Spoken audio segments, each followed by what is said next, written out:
Reviewing how to do a vaginal exam. The first thing that I'll go over is the equipment. So I'm going to need sterile gloves, a sterile lubricant, a disposable or cloth underpad, and a sheet to go over the patient to make sure that they feel comfortable. Before I start the procedure, I'll wash my hands and I'll dry my hands.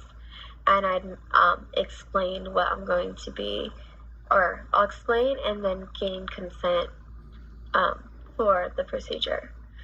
So I have my pelvis, my baby right here. Let's see if I could scoot this back.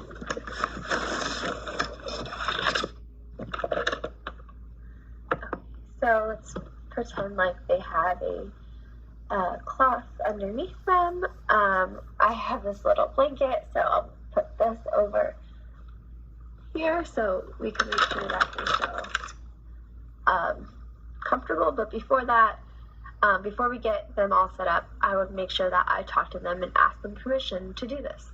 So I would say that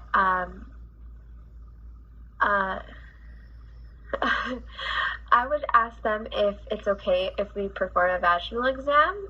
This would give us an idea of how dilated in the face you are, and this is good information to know, especially at the onset of care, because we do want you to meet a certain guidelines in order to stay at the birth center.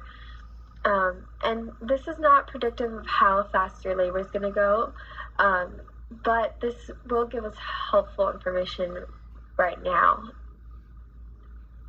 It may feel uncomfortable, and I do have to go inside and feel your cervix in order to do that. Is that something that you're okay with?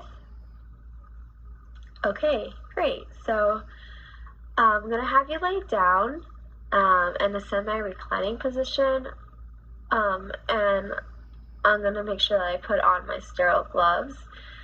And I'm going to open my sterile gel onto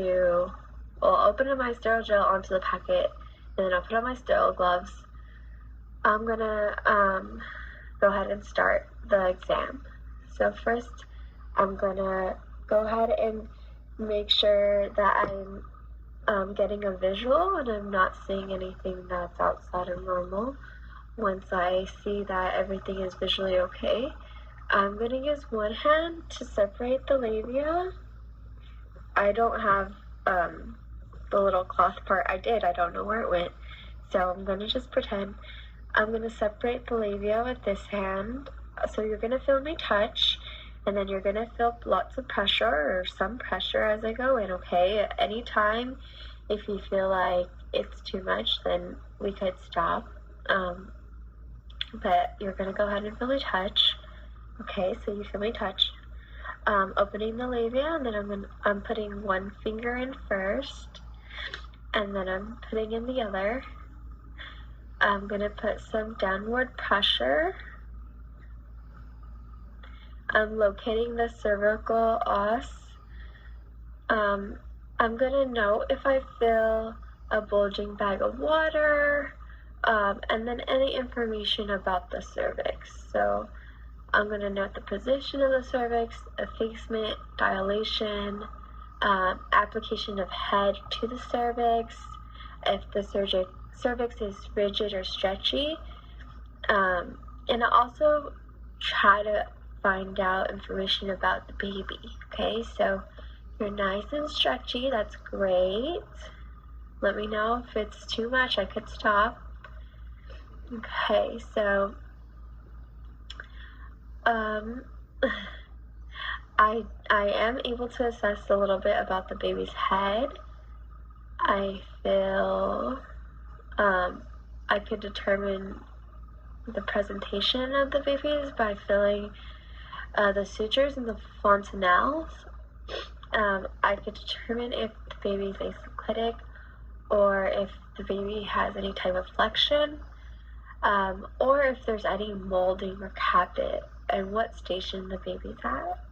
Right now, I'd say that the baby's at a 0 station. It's right around the ischial spine. And I'm going to say that you're dilated to about a 6, so that is great progress. You're nice and stretchy. I'm going to go ahead and remove my hands and dispose of my gloves. Yeah, do you have any questions about your progress? You're doing great. This is great progress, and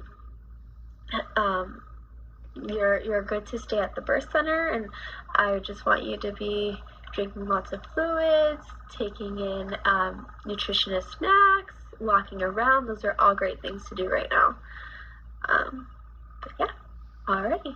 Well, hope that this baby is ready to meet us soon.